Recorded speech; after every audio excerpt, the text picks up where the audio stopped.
Saúde, amada igreja, com a paz e o bem da parte do nosso Senhor e Salvador Jesus. Amém, amados? Uma boa noite a todos. Eu já agradeci, ao pastor pela confiança, de eu estar aqui pregando, que pelo menos eu tenho umas certas frescuras, Eu tenho muita dificuldade de dar púlpito e quando a gente tem alguém que confia a nós isso, a gente, pelo menos eu me sinto assim, muito feliz, muito alegre e muito honrado. Então eu agradeço ao pastor e agradeço a vocês, por estarem aqui para ouvir. Se o pessoal tivesse cantado, eles tivessem ido embora, eu até entenderia, mas como ficaram, então eu agradeço a Deus pela misericórdia de vocês. Então o casal lá que eu tive que vir de lá da Nova Canaã até aqui, ouvindo falar do pastor Paulo, já foi apresentado. Então, eu vou apresentar a minha esposa, Alessandra, Eu tenho meus filhos, que normalmente nós estamos juntos, a Rebeca e o Tiago, só que o horário de saída não deu oportunidade deles estarem aqui conosco. Hoje, quando eu estava orando, meia oração, não sei se a mente de vocês faz isso, mas às vezes a gente está orando e vem alguns outros pensamentos durante a oração. E eu estava falando, que furada que o pastor Paulo Sérgio me colocou. Porque ele já acabou de falar aqui, a gente está terminando a conferência. Então, falar sobre o mesmo tema, depois que um montão de gente já falou, não é mole. Se eu me tornar repetitivo dentro do que já falaram, pelo menos eu vou embora falando assim, se eu falei heresia, todo mundo também falou. E além disso, se foi de Deus, a gente vai confirmar aquilo que todo mundo falou.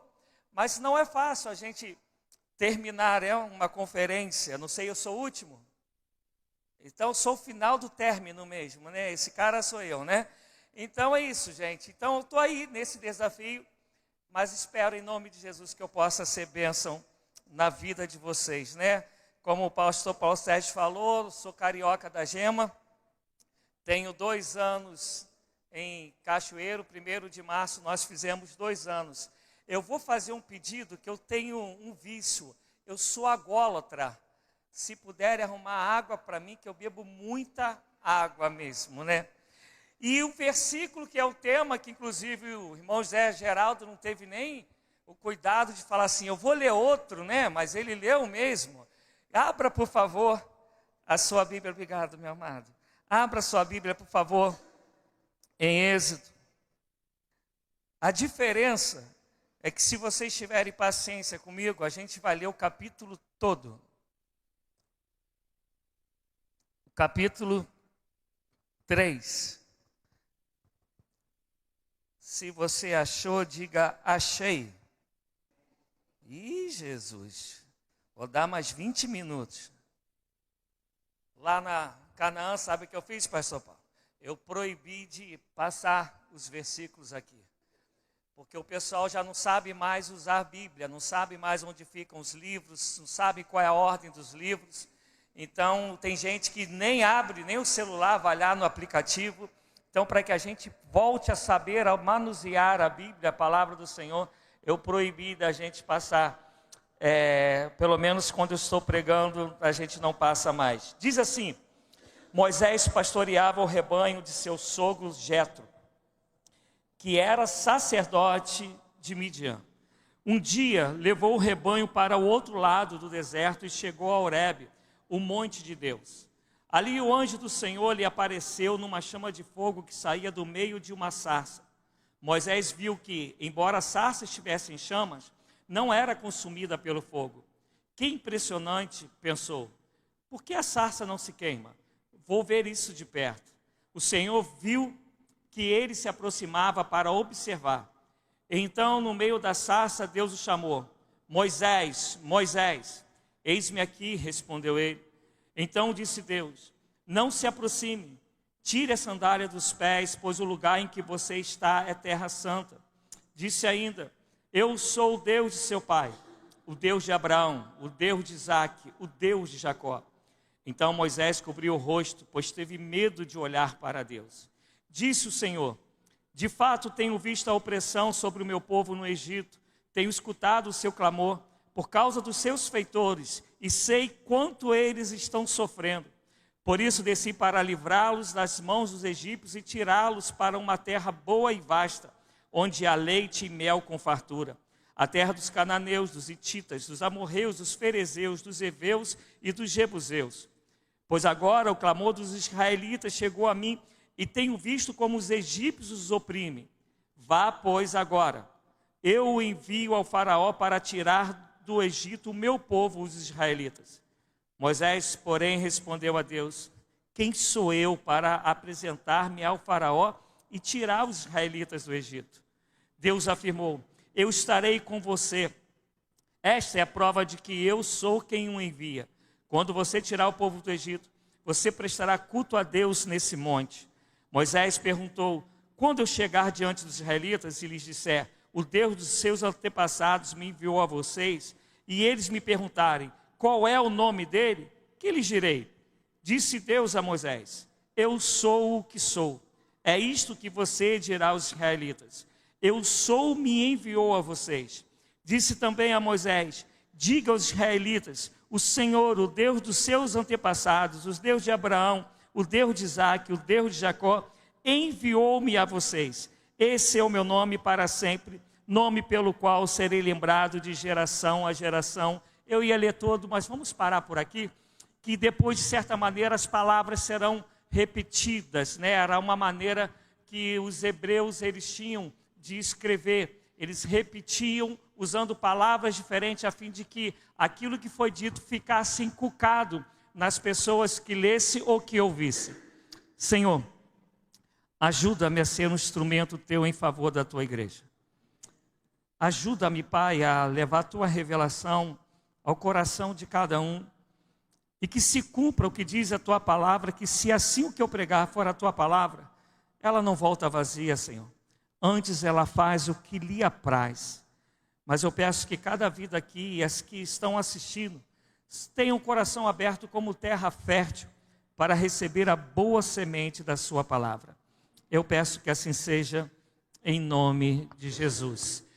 Depois a gente vai falar um pouco sobre João, sobre o Evangelho de João. E, como eu disse, né, falar depois de tanta gente ter já falado, a gente corre no risco de ser repetitivo. Mas todos nós conhecemos a história de Moisés, amém, amados? Sabemos que durante 40 anos ele viveu no bom e no melhor, e sua vida por si só já era um milagre, porque ele escapou da morte, teve a sua própria mãe para cuidar dele, e de certa maneira ele tenta já livrar, socorrer o seu povo, ainda ele sendo alguém da linhagem alta lá de Faraó, lá do Egito. E quando ele faz isso, numa das vezes ele acaba matando um dos soldados e ele acaba fugindo. E ele sai dessa vida que ele estava lá em cima para entrar numa vida bem simples. Ele sai de uma vida de bons perfumes para passar a ter cheiro de cabra, de cabrito, cheiro de campo. Ele tinha uma vida que banho era normal para ele, agora o banho já não é mais aquele banho, e é de vez em quando, porque ele vai para o deserto. Mas nesse lugar para onde ele vai, Deus prepara uma família para ele. E eu sei que não é o tema, mas também é o tema. Família é projeto de Deus. Onde quer que você esteja, família é projeto de Deus. Perceba que no deserto, fugindo, Deus prepara uma esposa, uma família para Moisés. E só depois que ele tem uma família, que é que Deus vai chamá-lo para a obra que Deus tinha com ele. Não deixe que essa sociedade atual te engane. A gente conversava ali há pouco, e pastor, isso não estava no meu plano falar, mas já que a gente prega a palavra, a gente vai aproveitar a oportunidade. A gente está em dias que a gente cria filhos, e quando eles estão fazendo faculdades, quando eles já estão jovens, a maioria deles, e também é desejo dos pais, fazer com que os filhos vão para países chamados mais evoluídos, né, com condições econômicas melhores. E eu tento inculcar isso nos meus filhos. A minha filha tem 21 e o meu filho tem 16. eu tento inculcar neles pensamento contrário, um pensamento diferente. Deus fala que nós somos a resposta dele para a calamidade do povo. Deus fala que nós somos luz do mundo, sal da terra. Deus fala que nós somos o bom perfume dele. Aqui, quando o pastor ele estava falando sobre o momento do culto, ele falou que nós fomos chamados para servir, tanto aqui quando cultuamos a Deus, mas principalmente na vida, como a vida é. E se Deus nos colocou em um lugar que a gente olha que as coisas estão horríveis, Ele nos colocou lá para que nós sejamos resposta dele para mudar essa situação horrível. É por isso que o José do Egito, ele foi parar no Egito, onde tudo era contrário a ele, para ele ser resposta de Deus para mudar aquela nação e ainda socorrer o próprio povo de Deus. É por isso que Jesus, quando ele pega Mateus 16, os seus, ele não está levando o pessoal para uma sinagoga, ele está levando o pessoal para Cesareia de Filipe, onde era o lugar de maior idolatria de Israel. E é lá onde se tinha pelo menos 6 altares, inclusive um dos altares ao próprio imperador. É naquele lugar que Jesus leva os discípulos e pergunta para os discípulos: quem dizem que eu sou? Até que ele pergunta: e vocês, o que vocês dizem? E Pedro responde: tu és Cristo, o Messias. Onde sai essa revelação? Não sai no lugar da reunião dos crentes, porque o cristão foi chamado para se reunir em qualquer lugar, porque onde o cristão estiver, a glória de Deus tem que estar presente, a graça de Deus tem que se manifestar. É ali que Jesus vai dizer: eu te dou a chave. É ali que Jesus vai dizer: as portas do inferno não prevalecerão.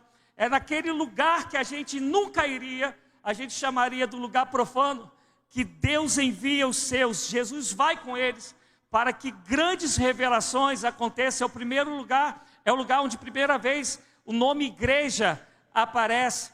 Mas nós criamos filhos e falamos para os nossos filhos: olha, vocês vão para um lugar melhor. Enquanto nós teríamos que criar melhores filhos para estar onde estão e mudar a realidade onde eles estão. Amém, amados? Como eu disse, não tem a ver com a mensagem, mas eu não consegui ficar calado e vocês não brigam comigo depois não, tá? Por favor. E aí, amados, a gente conhece que é nesse lugar, com família agora, projeto de Deus, que Moisés sai do seu lugar de costume. Nós lemos que está escrito: Moisés foi para o outro lado. Eu não lembro, eu queria lembrar quando eu vinha para cá para o caminho, porque essa frase veio na minha mente, mas eu não lembro. Se alguém me lembrar, me ajuda. Que diz o seguinte: como nós queremos ter resultados diferentes, fazendo sempre as mesmas coisas. Eu não estou conseguindo lembrar, estou aqui trabalhando, mas ainda não consegui. E a gente tem um costume de gostar do lugar de comodismo, da zona de conforto. A gente tem um costume de sentar sempre, aqui acontece isso, sentar sempre no mesmo lugar. Isso é uma doença dos crentes, né? Os crentes têm sempre o mesmo lugar para sentar. Eu acho que se tirar um dos bancos, a pessoa que senta ali, ela vai ficar ali, ó, mesmo não tendo banco, assim, de tão viciada que ela está naquele lugar. A gente é desses, a gente tem essa inclinação para sempre fazer as mesmas coisas. O interessante é que Deus nos chama para viver em novidade de vidas. Cada dia Deus tem surpresas e milagres novos para realizar em nossas vidas, amém? Mas cada dia Ele também quer que nós sejamos um milagre diferente. Só que a gente quer sempre fazer as mesmas coisas. Se a gente se sente confortável, então, é ali que a gente fica. Enquanto que o chamado de Deus, e é o que o texto vai falar daqui a pouco, eu vou chegar lá, ele vai falar o seguinte: ó, se eu te enviar, seja para onde for, pode estar saindo da tua zona de conforto. Se Deus chamou, pode fechar os olhos e ir, amado, porque é nesse lugar diferente que resultados diferentes acontecerão. E foi assim que aconteceu com Moisés. Ele vai para um lugar diferente, e nesse lugar diferente ele vê uma doideira. Ele vê uma sarça. A sarça, ela tem uns gravetos que, se tu der um peteleco nele, no graveto, ele quebra, de tão frágil que é. E aí agora tu imagina, um negócio tão frágil, está pegando fogo, mas não está pegando fogo. Quer dizer, tem fogo, mas não se consome. E aquilo ali o surpreende. Então ele ouve Deus falar para ele que aquele lugar é terra santa. E aqui com carinho, que eu nem sei tanto como o pastor Paulo pensa, mas eu sei que eu penso diferente de um bocado de pastor, gente. E minha esposa já está até rindo quando eu falo isso. Eu não creio num Deus de geografia. Eu não creio num Deus que determinado lugar é santo. Eu creio num Deus que diz que toda a terra está cheia da sua glória. Eu creio num Deus que chegou para a mulher samaritana, lá no João 4, e falou, olha, não é nem em Jerusalém, nem é em Samaria.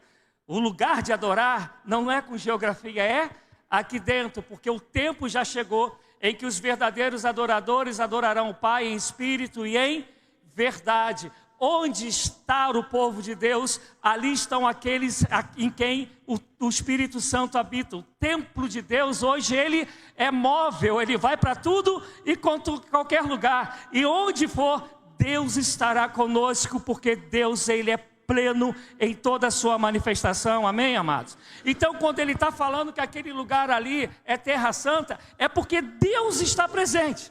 Se Deus está presente, o lugar é santo. Deus está presente na sua casa?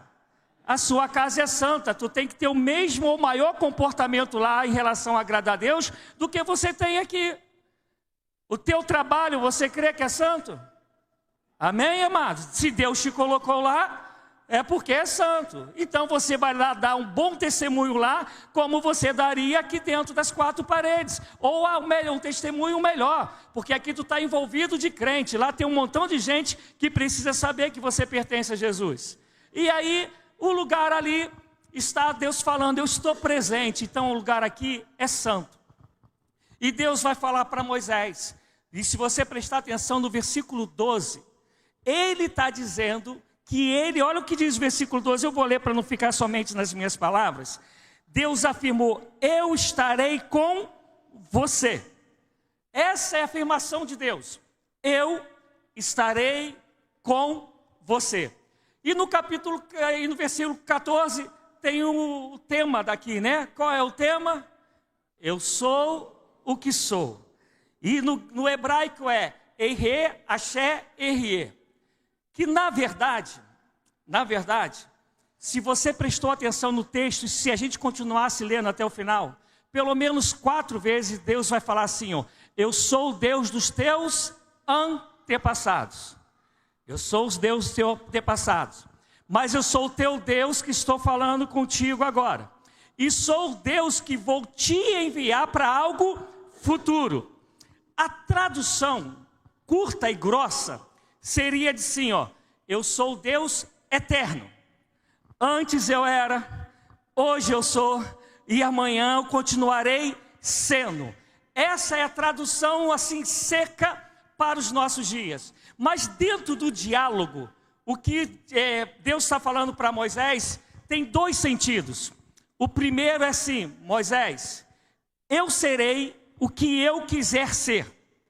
Isso é, de acordo com as circunstâncias, Deus vai se manifestar da maneira que Ele deseja. E se a gente lembrar rapidinho das 10 pragas, a gente vê Deus se manifestando como Ele deseja. E a segunda coisa que é para Moisés crer, Ele está falando, Moisés, eu serei o que você precisar que eu seja, porque eu estou te enviando. Eu sou contigo. E se tu lembras da história de Moisés, em todo e qualquer momento, na necessidade que Moisés tinha, Deus se fazia presente e se manifestava de formas diferentes. A gente vai lembrar que antes de ir, ainda tem a história, né? Bota a tua mão aqui dentro, fica leprosa, bota de novo, está curada, joga o cajado, vira cobra, e esse cajado vai virar serpente, vai comer outras 2 lá no Egito. É Deus falando, olha Moisés, e como já foi dito aqui, se sou eu que estou chamando, o que você precisar, eu vou suprir. A arma que você tiver que usar, pode ter certeza que eu farei aparecer. E quando eu falo de arma, eu lembro logo de Davi. Como esquecer da história de Davi?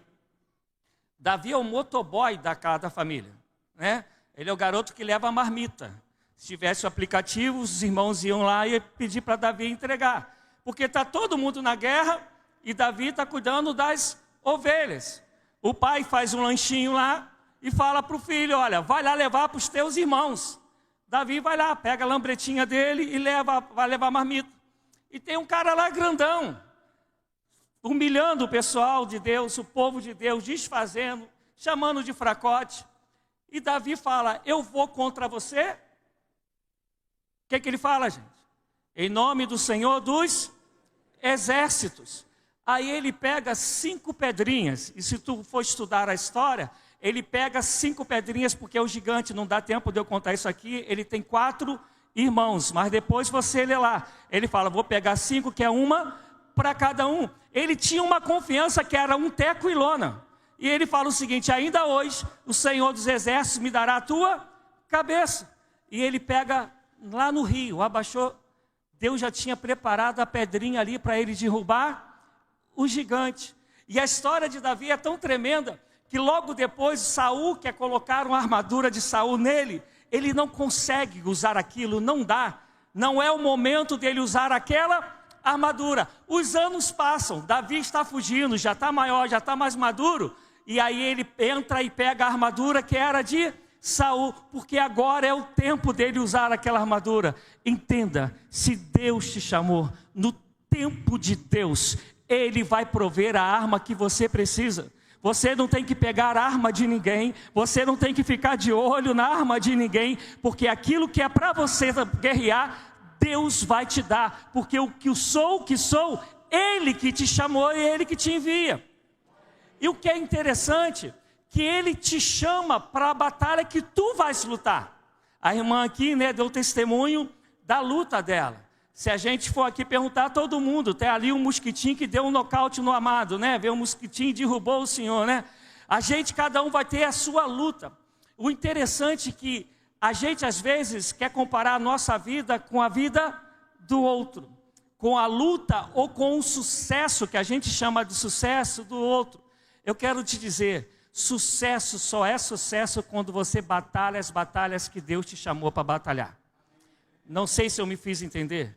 Só temos sucesso se vivemos segundo o chamado do eu sou para as nossas vidas.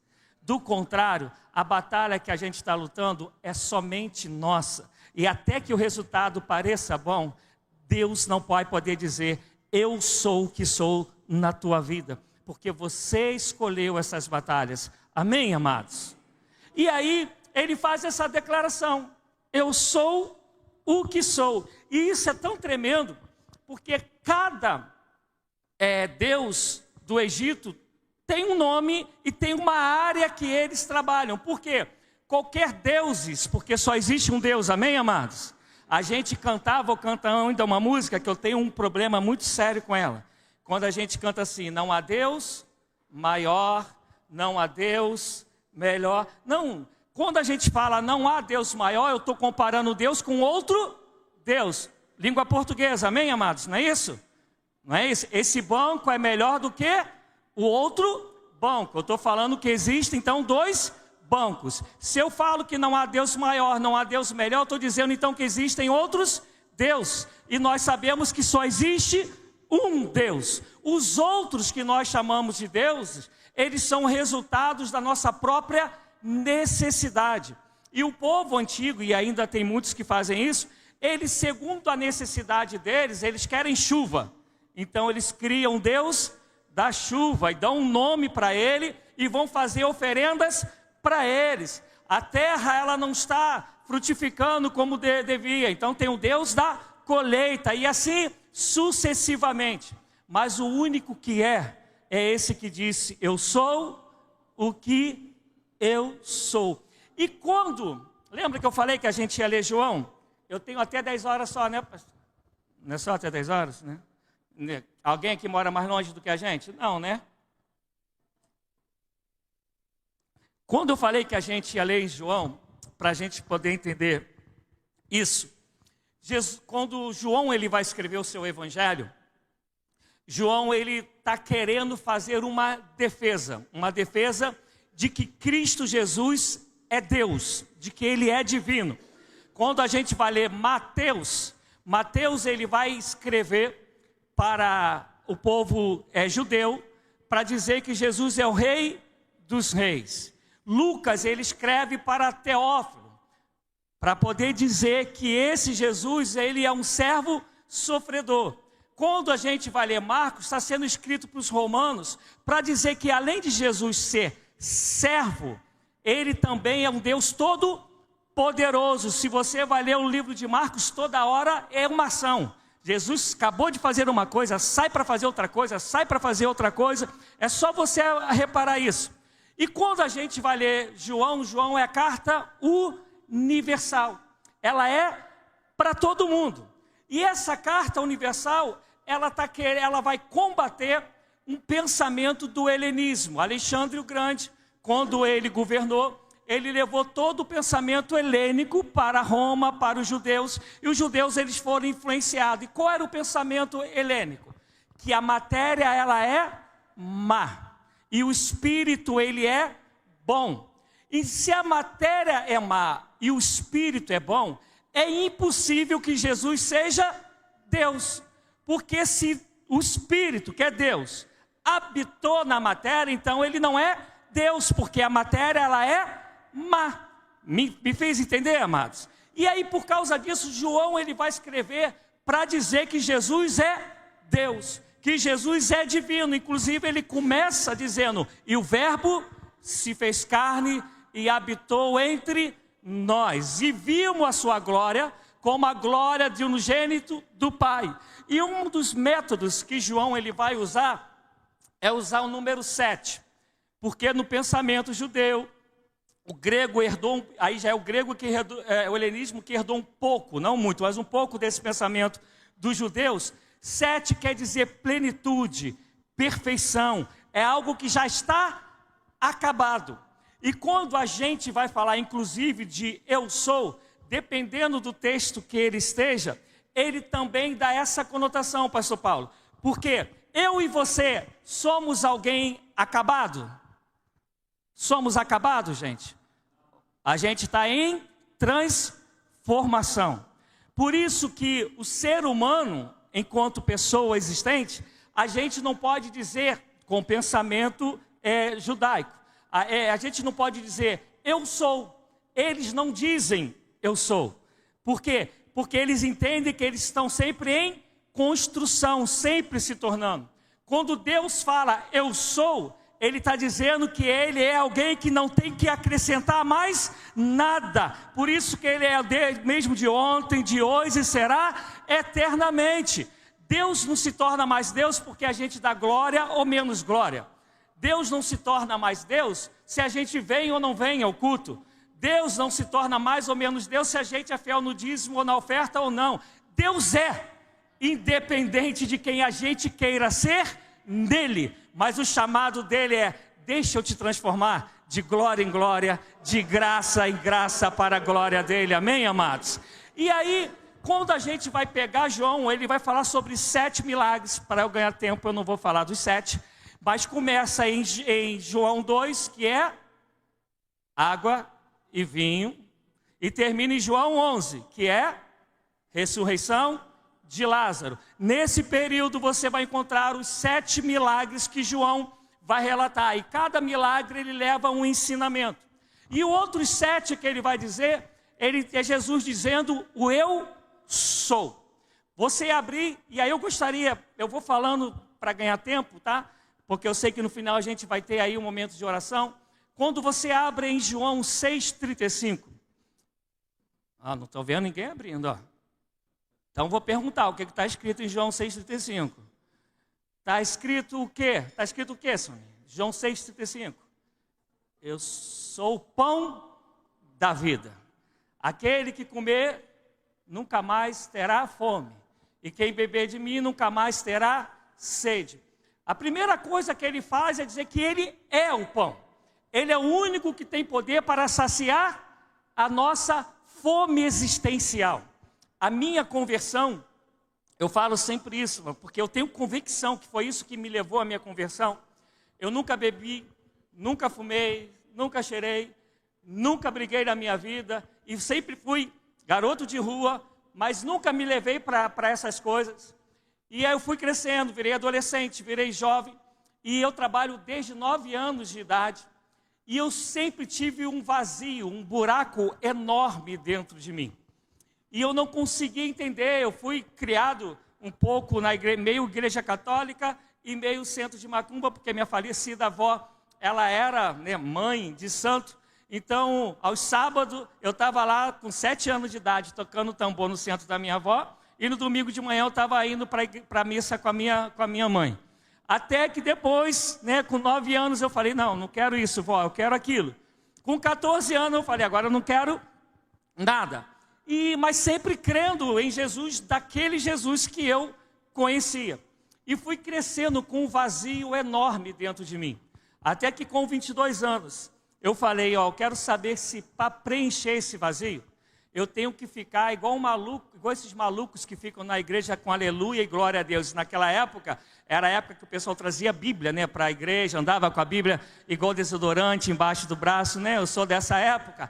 E aí eu falei, eu quero saber se é preciso ficar igual esses malucos aí.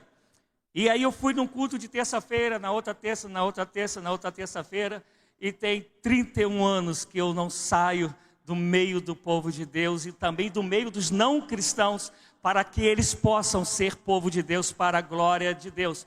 Porque só Jesus ocupou esse espaço dentro de mim. Só Ele é o pão que saciou a minha vida. E comendo dele, eu não volto para Ele para ficar comendo de Deus. Entenda isso. Eu volto para Ele porque eu tenho prazer e gratidão por ser dele. Eu vou melhorar o que eu estou falando. A gente está numa época do evangelho da barganha.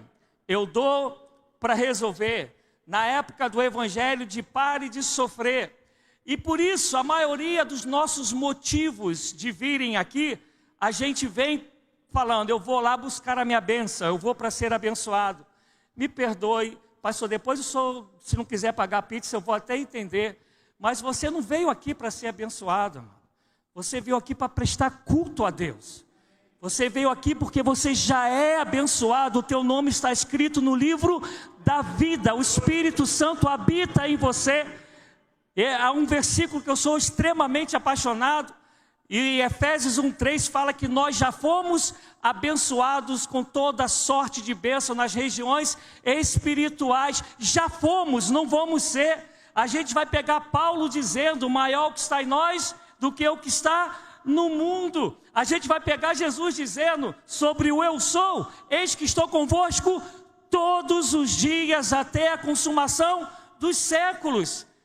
Então a gente vem aqui para falar, Senhor, obrigado pelo teu amor, obrigado pela tua bondade, pela tua graça, pela tua misericórdia. É por isso que o salmista disse, alegrei-me quando me disseram, vamos à casa do Senhor. E quando Jesus está falando que Ele é o pão da vida, Ele está fazendo também o povo se lembrar de quê? Moisés com o povo no deserto, tendo maná que descia todas as manhãs para alimentar aquele povo. Mas Ele está dizendo que aquele maná você comia e tinha que esperar o maná do dia seguinte. Mas quando Ele fala que Ele é o pão da vida, Ele diz, quem comer de mim nunca mais terá fome. E eu sou testemunho disso para a glória de Deus. Aí depois a gente pula para João 8:12.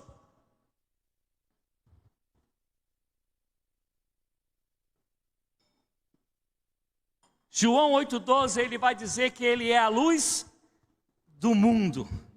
Que se estivermos nele, nunca mais andaremos em trevas. Quando a gente vai ver o Sermão do Monte, Mateus 5:13 e 14, que a gente bem conhece, ele vai dizer que nós somos luz do mundo e sal da terra. Eu quero fazer uma pergunta aqui rapidinho para a gente raciocinar junto, tá, gente? Obrigado, amada. Para a gente raciocinar junto. A lua, ela tem luz própria? Não. Ela reflete a luz de quem? Do sol.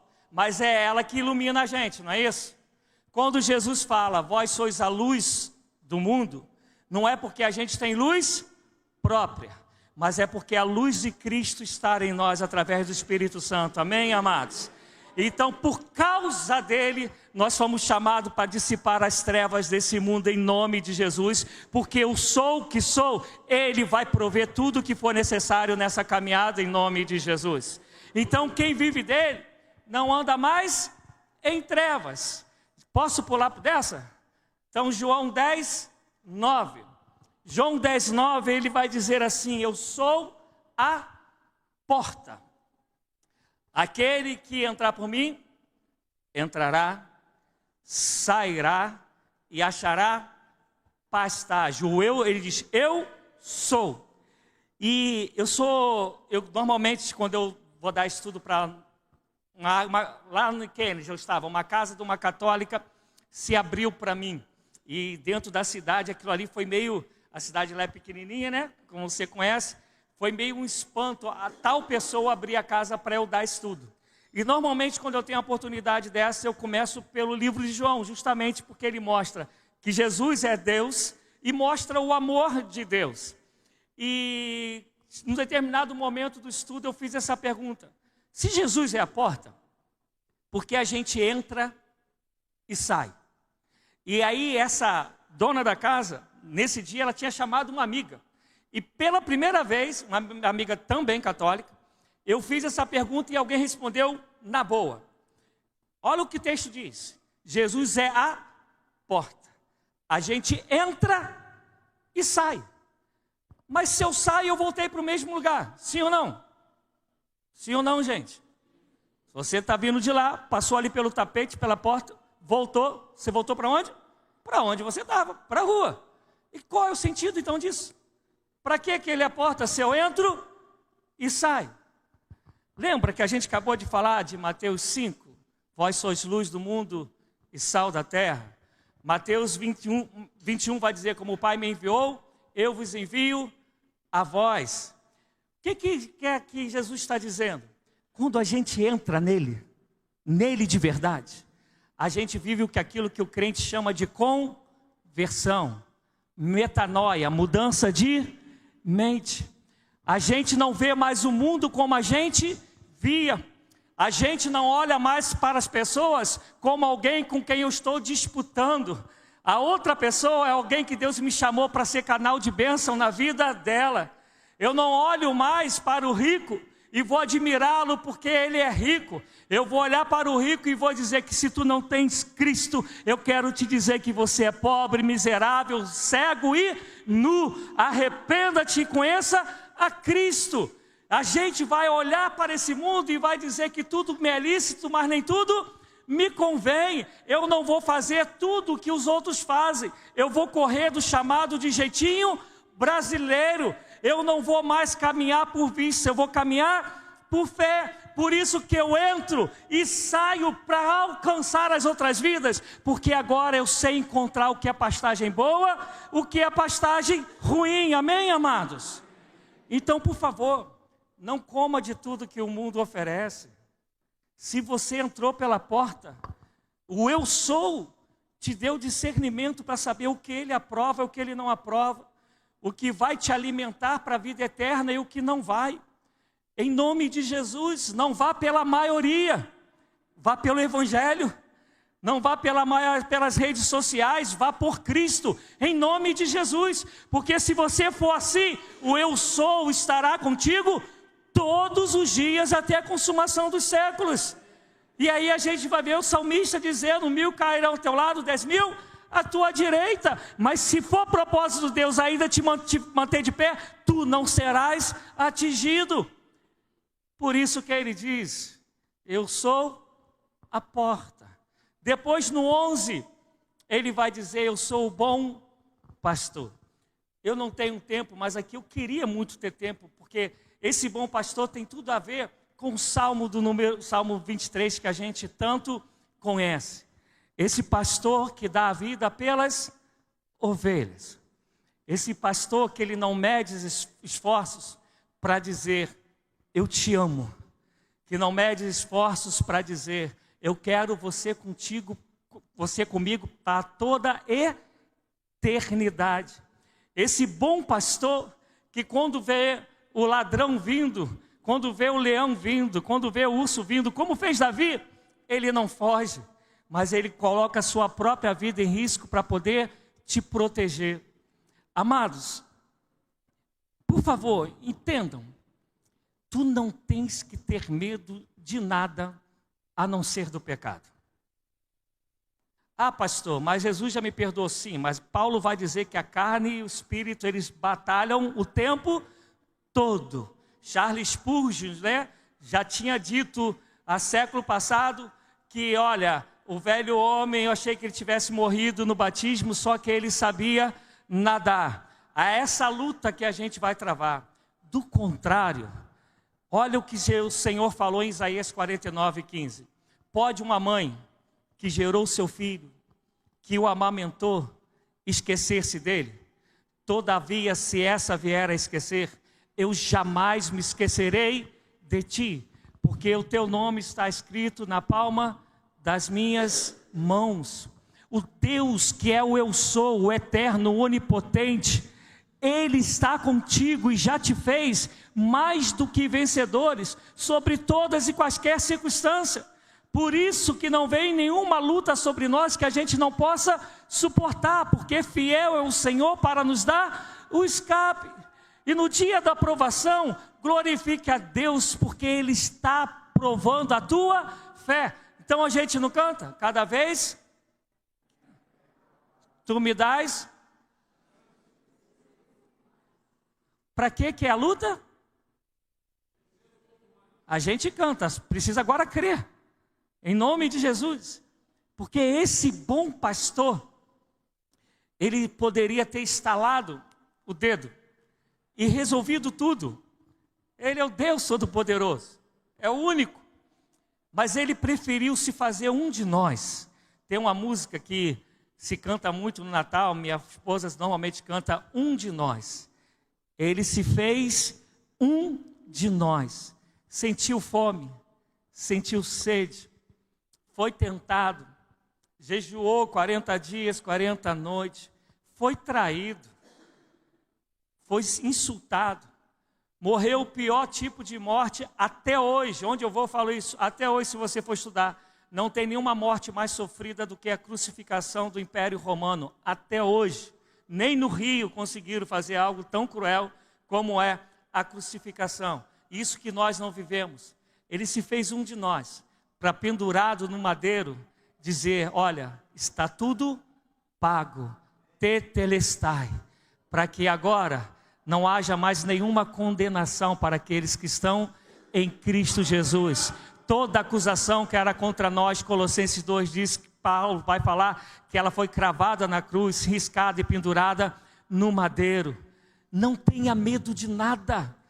Preste atenção, se antes não estávamos em Deus e Ele nos alcançou, imagina agora que estamos, é o que Paulo fala em Romanos, arraigado neles, muito mais Ele vai pelejar pela minha e pela sua vida. E preste atenção, Deus não luta contra o nosso adversário. Quem luta contra o nosso adversário somos nós. Porque tu acha que dá para o nosso adversário lutar contra Deus? Não, né, amados? Amém? Não dá não, né?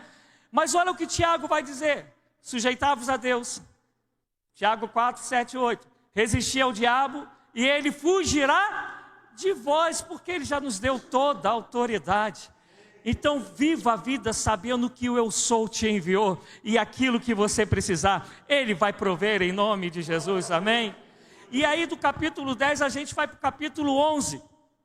No capítulo 11, se eu não me engano, que posso estar errando agora o versículo, acho que é o 25, eu acho. A gente vai ver que Jesus falando sobre a morte de Lázaro. Eu sou a ressurreição e a vida. Eu sou a ressurreição e a vida. Gente, quando a gente lê isso, se a gente pegar mesmo na língua portuguesa, parece que está sendo repetitivo. Porque se ressurgiu, logo viveu. Amém? Se ressuscitou, viveu. Mas ele vai falar, eu sou a ressurreição e a vida. Porque ele não está dizendo que ele vai ressuscitar. Ele está dizendo que ele é a ressurreição. O que ele está falando? Ele está de frente para Lázaro que está morto. O que ele está falando? eu sou o que tenho o poder para ressuscitar quem quer que seja. Por isso que Paulo diz que naquele grande dia, nós vamos encontrar o Senhor nos céus, se nós estivermos no meio. Amém, amados? Porque Ele é a ressurreição. E Ele veio para nos dar vida e vida em abundância, vida e vida eterna. A morte já não tem mais poder sobre nós. Passamos da morte para a vida. Louvado seja o nome do Senhor. Onde está, ó morte, a tua vitória? Onde está, ó morte, o teu aguilhão? Acabou, a morte foi cravada na cruz, porque aquele que é a ressurreição ressuscitou ao terceiro dia para se tornar o primogênito, porque depois dele seremos nós, em nome de Jesus Cristo. Amém, amados? Você crê nisso? Em nome de Jesus? Estamos acabando na correria, mas estamos no capítulo 14. Ele vai dizer, 14:6, eu sou o caminho, a verdade e a vida. Ninguém vem ao Pai a não ser por mim. Eu tenho um canal, né, na internet com pregações, estudos e reflexões pequenas. E eu lembro, morando ainda no Rio, eu acho que eu estava indo surfar, alguma coisa assim. E aí me deu vontade de fazer uma reflexão sobre isso, porque a gente ouve muito as pessoas de outras denominações, outro tipo de fé, outras matrizes de fé dizer, todo o caminho leva a Deus. E nessa reflexão eu falei que essas pessoas que dizem isso, elas estão corretas. Todos os caminhos levam a Deus. Só que uns vão comparecer diante de Deus para ser julgado para a condenação. Outros vão comparecer diante de Deus para ser julgado para galardão. Por isso que Jesus falou, ninguém vem ao Pai, porque Ele está falando sobre salvação. Lembra que Ele havia dito, na casa do meu Pai há muitas moradas, vou preparar-vos lugar, para que onde eu estiver, vós estejais também. Ele está falando da eternidade. E aí Ele está dizendo, ninguém vem ao Pai se não for por mim, para a salvação, para encontrar de Deus e poder o chamar de paizinho, de Abba, de Pai. Só através de Jesus Cristo. Por isso que a gente olha para o eu sou, sabendo que Ele é eterno, é soberano, mas também a gente pode chamá-lo de Abba Pai, de paizinho, para a glória do nome dEle. Ele é o caminho, Ele é a verdade. Em João 8, por 3 vezes, Jesus vai falar o eu sou, mas no versículo 58, ele diz assim, antes que Abraão existisse, eu sou. Antes de tudo, eu já era. Depois de tudo, eu continuarei sendo. Ninguém vai ao Pai a não ser por Ele. Só Jesus é o caminho, a verdade e a vida. E ainda em João 8:32, o versículo que ficou muito falado aí na época das eleições. Conhecereis a verdade, e a verdade vos libertará. Quem é a verdade? Jesus. Um parênteses rapidinho. Conhecer a verdade. Não me responda. Quanto tempo você se dedica por dia estudando a Bíblia? Não me responda, é só para você pensar. Por que eu estou falando estudando? Jesus falou assim, examinai as Escrituras. Examinar é só ler? Gente. Senão ele diria, leiam as Escrituras. Mas ele disse, examine as Escrituras. A gente só vai conhecer a verdade conhecendo Jesus. A gente só vai conhecer Jesus examinando as Escrituras. Fora isso, sabe o que a gente conhece? Religião. A gente conhece o costume da igreja local. A gente já sabe que hora termina, que hora acaba, se não vier um pastor lá de Canaã para poder pregar. A gente já sabe a hora que acaba. A gente já sabe quem senta onde, quem que dá uns aleluias mais baixo e mais alto. A gente sabe ou não sabe, gente? Não é isso? A gente sabe como faz para entrar em tal ministério. Mas para conhecer a verdade, só examinando as Escrituras. E por fim, ele vai falar lá de João 15, versículo número 1. Eu sou a videira, eu sou a videira. E ele vai dizer, falando que se estivermos nele, daremos frutos. E eu costumo fazer uma comparação, porque eu gosto muito de planta, que nós sabemos que na planta existe um negócio chamado seiva. Amém, amados? E essa seiva que sustenta, dá saúde aos galhos, às flores e por aí vai. E aí eu costumo dizer que tudo que a gente vê de ramificação da árvore é resultado do agir da seiva. E aí você pode estar agarrado lá na árvore, mas se a seiva não chegar até o galho, o que acontece com o galho? Ele morre. Você pode estar agarrado na igreja metodista, qualquer igreja que seja. Você pode ser o membro mais velho no hall de membros, o primeiro a chegar. Mas se o Espírito Santo não estiver trabalhando na tua vida, se o eu sou não estiver guiando os teus passos, você pode estar com a aparência de vivo, mas você está seco. E eu desejo que tu entendas isso, que a gente só dá fruto de verdade se estiver agarrado em Cristo e permitir que a ação do Espírito Santo tenha toda a liberdade sobre nossas vidas, em nome de Jesus Cristo. Amém, amados? E Ele nos chamou para frutificar. E o interessante é que quando Ele vai terminar esse capítulo de João 15, Ele vai dizer assim: à medida que vós amardes uns aos outros, todos saberão que sois meus discípulos. Normalmente, quando a gente fala em dar fruto, o que a gente pensa? Responde aí alguém, gente. Eu sei que é pregação, mas responde alguém. Dá fruto, o que a gente pensa? Alcançar outras vidas. E eu quero te falar o seguinte: ninguém aqui, pastor vai me chamar de herege, ninguém aqui foi chamado para converter ninguém.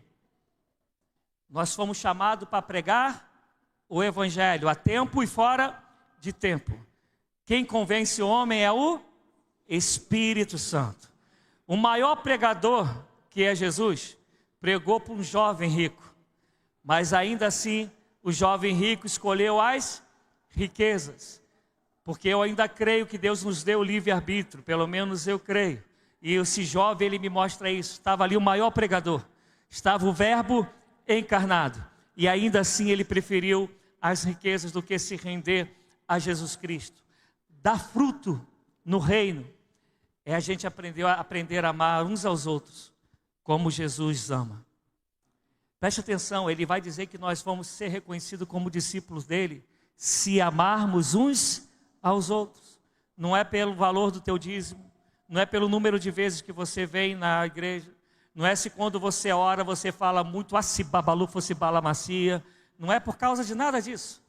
Ele fala que a gente vai ser reconhecido como discípulos se amarmos uns aos outros. E o padrão de amor não é o que a novela diz, não é o que o BBB diz. O padrão de amor se chama o eu sou, o que sou, porque Ele é amor, é o que João vai dizer. E se nós queremos de fato dar frutos, aprenda, ore a Deus, para amar o teu próximo como a ti mesmo, para a glória de Deus. Que o Senhor nos abençoe. E se essa palavra, se for repetitiva, que seja Deus na vida de vocês, confirmando. Mas se falou teu coração, como é costume daqui, eu quero te chamar para vir aqui à frente, que eu quero orar pela sua vida, amém?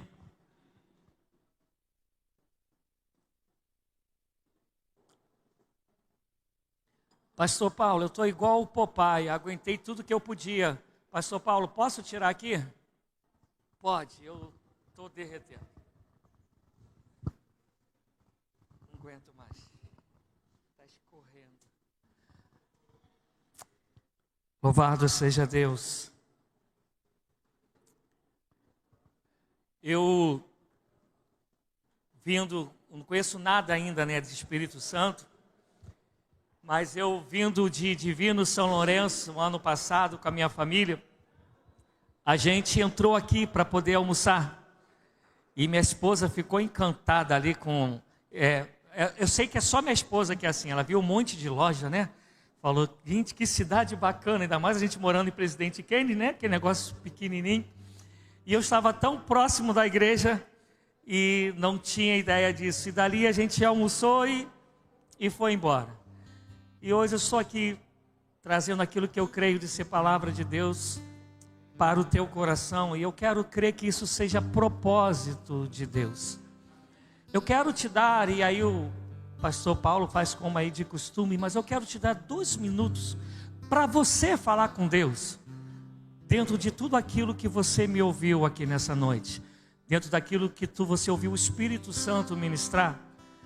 Entre você e Deus, depois eu vou estar orando, mas eu quero deixar você falar com Deus. Fala: Senhor, nessa área aqui eu entendi isso. Aqui eu preciso crer dessa maneira. Fala com o Senhor. Deixa o Espírito Santo